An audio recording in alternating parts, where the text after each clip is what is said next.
اس میں انسان جیسی ذی شعور مخلوق کی تخلیق کرنے کا کیا مطلب تھا؟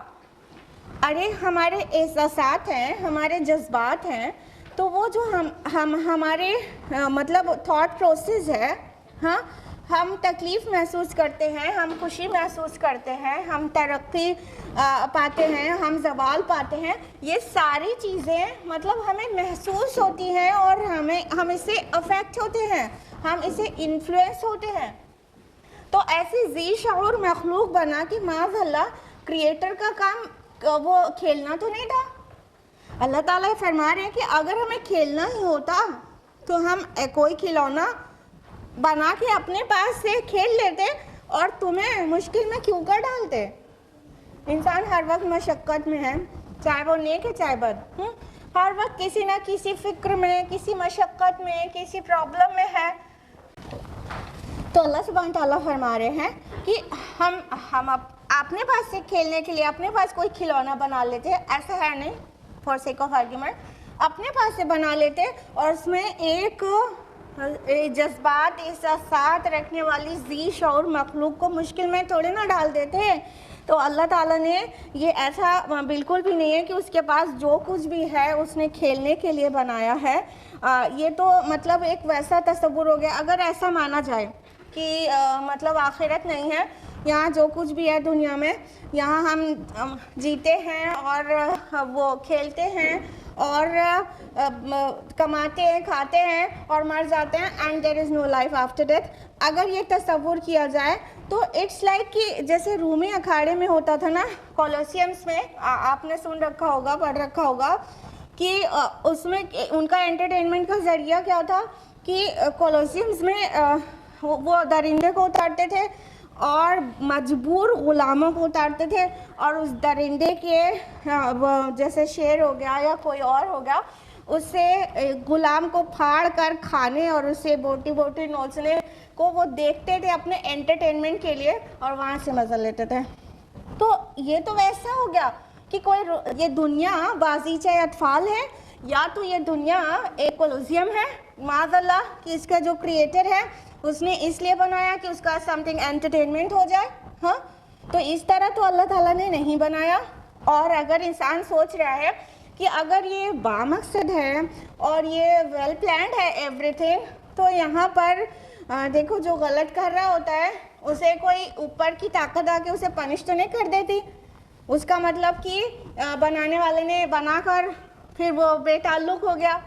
نہیں، نہ ہی وہ بے تعلق ہو گیا اور نہ ہی کھیلنے اور تماشا دیکھنے کے لیے بنایا ہے، بلکہ واضح کیا گیا ہے قرآن میں کئی مقامات پر کہ تم جو کھلے گھوم رہے ہو، اللہ کی نافرمانی کر کے بھی، منمانی کر کے بھی جو کھلے گھوم رہے ہو، یہ کیا ہے؟ یہ ایک ٹیسٹ ہے. اور قیامت آئے گی تو تم کو تمہارے کیے کی سزا ملے گی. تو یہ تمہاری مہلت ہے تاکہ اگر کمپلشن ہو تو پھر ٹیسٹ کہاں رہ گیا. اگر جبر ہو اچھے عمل کرنے اور برے عمل نہ کرنے کا جبر ہو تو پھر ٹیسٹ ہی کہاں رہ گیا. تو یہاں تو ہم ایک امتحان میں ہیں اور کھلے جو گھوم رہے گناہ کر کے بھی وہ ان کے لیے مہلت ہے. اور یہ مہلت جب ختم ہو جائے گی تو اللہ تعالیٰ سب کو اکٹھا کر کے وہ گناہ گاروں کو سزا دے گا اور نیکوکاروں کو انعام دے گا. یہ کریشن پلان یہ ہے. اور ساتھ ہی جو لوگ اللہ تعالیٰ کو نہیں مانتے جیسے منکرین بھی اور ایتھیسٹ بھی، تو ان کے لیے اللہ کو نہ ماننا اور قیامت کو نہ ماننا، تو یہ پوری زندگی اور یہ پوری دنیا اور پورے دنیا کا نظام یہ ان کی نظر میں گیم بن کے رہ جاتا ہے. یعنی وہ خود نہیں سمجھ پاتے، وہ ہوتے ایتھیسٹ ہیں اور بن جاتے ہیں ایگنوسٹک فائنلی کہ ہمیں خود نہیں پتا، آئی ڈونٹ نو ایکچولی.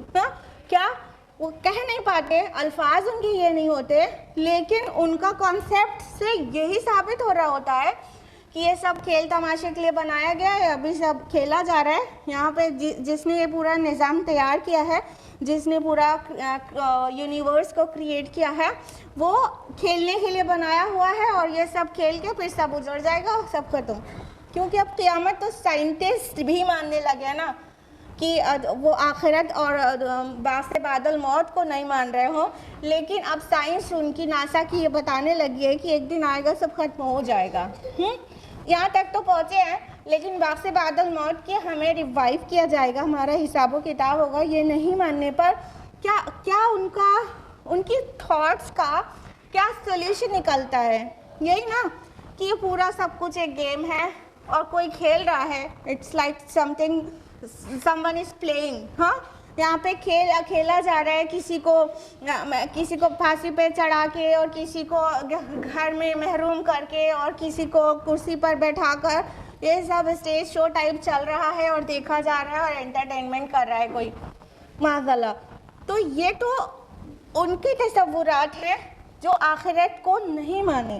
جب آخرت کو نہیں مانیں گے تب لگے گا یہ سب کچھ ایک گیم ہے. آخرت کا یقین کرتے ہی ساری الجھن سلجھ جاتی ہے اور بالکل واضح ہو جاتا ہے، اور ایک گنوار انسان کو بھی واضح ہو جاتا ہے کہ یہاں جو کچھ ہو رہا ہے وہ ٹیسٹ ہے، اور یہ دنیا کمپلیٹ تب ہوگی جب اس کے ساتھ آخرت کا تصور کریں. اور یہاں پہ جو نیک ہیں اور تکلیفوں سے ہیں لیکن ان کو اجر ایسا ملے گا کہ وہ خوش ہو جائیں گے، اور جو یہاں گناہ گار ہیں اور ظالم ہیں ان کو ایسی پنشمنٹ ملے گی جو اللہ تعالیٰ ہی دے سکتا ہے. دنیا کی کوئی عدالت انہیں اس ڈگری کی پنشمنٹ ایکچولی نہیں دے سکتی ہے جس ڈگری کے گناہ کیے ہوتے ہیں لوگوں نے. تو یہ ہے، کھیل کے طور پر نہیں ہے، اور یہ بامقصد طریقے سے ہے. قرآن مجید میں بار اللہ تعالیٰ فرماتے نا کہ ہم نے تم کو بامقصد بنایا ہے، ہم کو باطل نہیں بنانا، ہمیں دنیا کو باطل نہیں بنانا، ہم نے عبث نہیں بناتے کوئی بھی چیز، ہم کھیلنے کے لیے نہیں بناتے. اس طرح کی بہت ساری آیات ہیں. آیت نمبر 18 بھی بہت زیادہ امپورٹنٹ آیت ہے. بل نقذف بالحق علی الباطل فیدمغہ فاذا هو زاہق، بلکہ ہم حق کو دے مارتے ہیں باطل پر تو اس کا بھیجا نکال دیتا ہے، تو جب ہی وہ نابود ہو جاتا ہے. وَلَكُمُ الْوَيْلُ مِمَّا تَصِفُونَ، اور تمہارے لیے تباہی ہے اس وجہ سے کہ تم لوگ اس وجہ سے جو تم لوگ بیان کر رہے ہو. اللہ تعالیٰ فرما رہے ہیں کہ یہ جو باطل کو مہلت ملی ہوئی ہے نا، اس سے کسی غلط فہمی میں مت پڑ جانا. یہ امتحان کی وجہ سے مہلت ملی ہوئی ہے، ورنہ جب اللہ تعالیٰ چاہتا ہے باطل کو تھوڑی مہلت ضرور مل جاتی ہے لیکن باطل کبھی غالب نہیں آتا. اور جب اللہ تعالیٰ چاہتا ہے حق کو بلند کرتا ہے اور حق کا ایک وار ہی باطل پر پڑتا ہے تو اس کا بالکل یہاں پہ جیسے ورڈ ہے فیدمغہ، تو اس کا مطلب ہوتا ہے کسی کو اتنی زوردار چوٹ مارنا سر پر کہ اس کا پورا بھیجا باہر نکل کے آ جائے اور پھر وہ وار کرنے لائق نہ بچے. تو یہاں پورا سین کریٹ کیا جا رہا ہے، ایک پورا امیجنیشن کے لیے پورا سین ڈیزائن کیا گیا کہ حق اور باطل کی کشمکش ہر وقت ہے. بظاہر ایسا معلوم ہوتا ہے کہ جو لوگ سود لے رہے ہیں وہ پھل پھول رہے ہیں، جو میوزک انڈسٹری والے کتنے کامیاب اور سیلیبریٹیز ان کو جانا جاتا ہے. بظاہر ایسا معلوم ہوتا ہے کہ فیشن انڈسٹری بہت زیادہ مطلب فیمس ہوتے ہیں، اس سے ریلیٹڈ لوگ. ایسا معلوم ہوتا ہے کہ باطل بہت غالب ہے اور حق کہیں چھوٹا ہو کے کہیں دب گیا، جبکہ حق ہے اور باطل ہے. ہر قوم کی زندگی میں ہمیشہ یہ ہوتا ہے کہ باطل چاہے جتنا پھل پھول لے لیکن حق کا ایک صحیح وقت مقرر ہوتا ہے غالب ہونے کا، اور جب حق کا کوڑا باطل کے اوپر پڑتا ہے تو اس کا سین کیا کریٹ کیا گیا ہے؟ حق اور باطل کی کشمکش ہے. ادھر سے وار، ادھر سے وار، ادھر سے وار، ادھر سے وار. حق کا ایک ٹائم آتا ہے کہ وہ ایسا وار کرتا ہے کہ اس کا سر یعنی سوچنے سمجھنے کی صلاحیت اور اس کا فردر وار کرنے کی طاقت وہ سب نکل کر باہر، بھیجا ہی باہر نکل جاتا ہے. تو اتنا زوردار وار حق کا ہوتا ہے باطل کے اوپر. باطل نہایت کمزور ہے، بظاہر ایسا لگتا ہے کہ وہ غالب ہے لیکن اس میں کمزوری ہے ایمان والوں کی. جو حق کے علمبردار ہیں وہ حق کو لے کے اٹھ نہیں رہے ہیں، اس بات کی بس دیر ہے۔ کہیں کہیں جو تھوڑے تھوڑے لوگ ہیں داعیان اسلام تھوڑے تھوڑے بول رہے ہیں تو ایسا لگتا ہے وہ ان کی آواز کتنی دھیمی ہے اور باطل کی آواز کتنی تیز ہے۔ اس کا اگزامپل لے لیجئے کہ ہمارے گھروں میں بچوں کو کتنے انبیاء کے نام یاد ہیں، کتنے صحابہ کے نام یاد ہیں اور کتنے ہیرو ہیروئنس کے نام یاد ہیں۔ مثال لے لیجیے تو پتہ چل جائے گا کہ گھر میں ہمارے ماحول کیا ہے۔ تو اس پہ افسوسناک بات کیا ہے، وہ یہ کہ حق اپنے پاس ہم لوگ نے دفن کر کے رکھ دیا ہے اور باطل کو ہم پھلنے پھولنے دے رہے ہیں اپنے گھروں کے اندر بھی۔ تو جب تک ہمارا یہ رویہ رہے گا تو خیر ایسا دکھے گا کہ باطل بہت غالب ہے۔ اور قوموں کی زندگی میں جو عروج و زوال آتا ہے وہ بہت زیادہ مطلب وہ اصولوں پر ہوتا ہے، اور اگر کوئی قوم اور کوئی سوسائٹی چاہتی ہے کہ وہ اس کا عروج ہو تو اسے خود کچھ کرنا ہوگا۔ اس اصول کو اللہ تعالیٰ نے منشن کیا ہے سورہ رعد سورہ نمبر 30 آیت نمبر 11 میں کہ ان اللہ لا یغیر ما بقوم حتی یغیر ما بانفسہم۔ اللہ تعالیٰ کسی قوم کی حالت کو اس وقت تک نہیں بدلتا جب تک وہ اپنے نفس کو نہ بدل لے، اپنے آپ کو نہ بدل لے۔ یعنی اگر کسی سوسائٹی میں یا کسی قوم میں لگ رہا ہے کہ وہ مغلوب ہو رہے ہیں جبکہ وہ حق کے علمبردار ہیں تو ان کو حق کو غالب ہونے والا دن وہ تبھی آئے گا جب ہر ایک انڈیویژول اپنے کو پیوریفائی کرے گا۔ ہر ایک انڈیویژول یعنی قوم کا ہر فرد کو اپنے کو پاک کرنا ہوگا، اپنے کو صحیح کرنا ہوگا، تب جا کے وہ پوری قوم عروج کو پہنچتی ہے۔ اسپینگلر کا ویو آپ لوگ جانتے ہیں۔ اسپینگلر کہتا ہے کہ مطلب قوموں کا حال بھی انسانی افراد کی طرح ہے۔ جس طرح ایک بچہ پیدا ہوتا ہے کمزور سا، پھر تھوڑا طاقت والا ہونے لگتا ہے، پھر اپنے بام عروج کو جوانی کو پہنچتا ہے، پھر وہ بوڑھا ہونے لگتا ہے اور طاقت اس کی ڈھلنے لگتی ہے اور پھر مر جاتا ہے۔ اسی طرح قوموں اور تہذیبوں کا بھی حال ہے کہ ایک قوم یا تہذیب نکلتی ہے، پھر وہ اپنی ترقی کو پاتی ہے، پھر بام عروج کو پہنچتی ہے، پھر وہ اس میں خرابیاں اور برائیاں آنے لگتی ہیں یہاں تک کہ وہ بھی نابود ہو جاتی ہے، وہ بھی ختم ہو جاتی ہے، مر جاتی ہے۔ تو یہ اسپینگلر کا ویو ہے۔ تو ایکچولی ایسا ہوتا ہے، لیکن اس کے پیچھے جو اللہ تعالیٰ کی سنت ہے وہ یہ ہے کہ قوموں کو عروج تب ملے گا جب ہر انڈیویژول اس میں کا اپنے کو ذمہ دار انسان سمجھ کے اپنے کو بدلے۔ ہماری سوسائٹی میں دوسروں کے اوپر فتویٰ لگانے کی زیادہ عادت ہے۔ کوئی اچھی بات بتاؤ تو دماغ میں دوسرے کی وہ گھومنے لگتی ہے امیج، ہاں فلاں تو ویسے ہی ہے۔ ان کو چاہیے کہ اپنے کو صحیح کریں۔ جب تک ہم اس طرح سے سوچتے رہیں گے تب تک ہمارا کوئی فائدہ نہیں ہو سکتا، اور جب ہم اپنا فائدہ خود نہیں کر سکیں گے تو ہم کبھی عروج کا دور نہیں دیکھ پائیں گے۔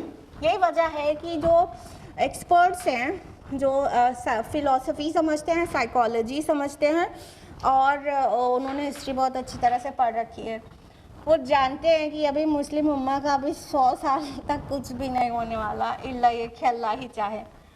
کوئی سدھرنے کو تیار نہیں ہے۔ ساری برائی تو دوسرے کے اندر رہتی ہے، اپنے اندر کوئی برائی نہیں ہوتی۔ اگر ابھی کہا جائے صلہ رحمی کرنا اچھی بات ہے اور قطع رحمی کرنا بری بات ہے، ہاں ہمارے سارے رشتے دار تو ایسے ہیں کہ اب آپ سوچ بھی نہیں سکتے۔ اب ان کے رشتے دار ہم خود بھی تو ہیں، ہم کیسے ہیں؟ ہم لوگ ہر ایک چیز میں اصلاح میں اپنے آپ کو بھولتے ہیں اور سامنے والے کے لیے فوراً امیجن کرنے لگتے ہیں، ہاں ہمارے رشتے دار ایسے ہیں، ہمارے پڑوسی ایسے۔ ارے ہم ان کے رشتے دار ہیں، ہم ان کے پڑوسی، ہم کیسے ہیں؟ اپنے کو صحیح کر لو، پورا معاشرہ صحیح ہو جائے گا۔ سب لوگ اپنے کو صحیح کریں instead of thinking of others. تو جب تک ہم یہ نہیں کریں گے تو نہیں ہو پائے گا۔ تو اور یہاں پر ایک بات اور بتانا چاہیں گے، یہ جو حق اور باطل کا کشمکش ہے، اس کی ایک فائنل کلائمیکس پہ پہنچے گی یہ کشمکش، جس کو کہ احادیث میں اس جنگ کو الملحمۃ العظمیٰ کہا گیا ہے، اور بائبل میں وہ آرمیگیڈون نام سے مینشنڈ ہے کہ ایک آخر میں بہت بڑی جنگ ہوگی، بہت بڑی، اور بہت زیادہ خون خرابہ ہوگا. تو وہ احادیث میں بھی مینشنڈ ہے اور اسرائیلی روایات میں بائبل میں آرمیگیڈون نام سے جانی جاتی ہے. علامہ اقبال نے اس جنگ، اس کشمکش، اس حق اور باطل کی کشمکش کا نقشہ کھینچا ہے اپنے اشعار میں اتار کر. دنیا کو ہے پھر معرکہ روح و بدن پیش، تہذیب نے پھر اپنے درندوں کو ابھارا، اللہ کو پامر دیے مومن پہ بھروسہ، ابلیس کو یورپ کی مشینوں کا سہارا.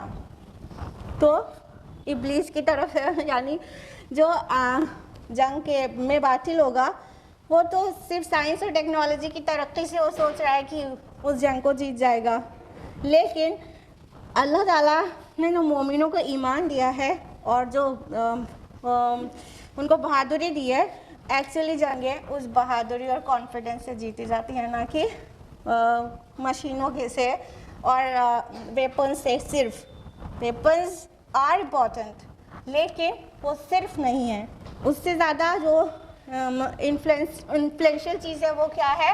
ایمان، استقامت اور اللہ تعالیٰ پہ بھروسہ. تو وہ آئے گی ایک نہ ایک دن، وہ دن آئے گا جو بہت زیادہ بڑی والی جنگ ہوگی حق اور باطل کے بیچ، سب سے بڑی والی.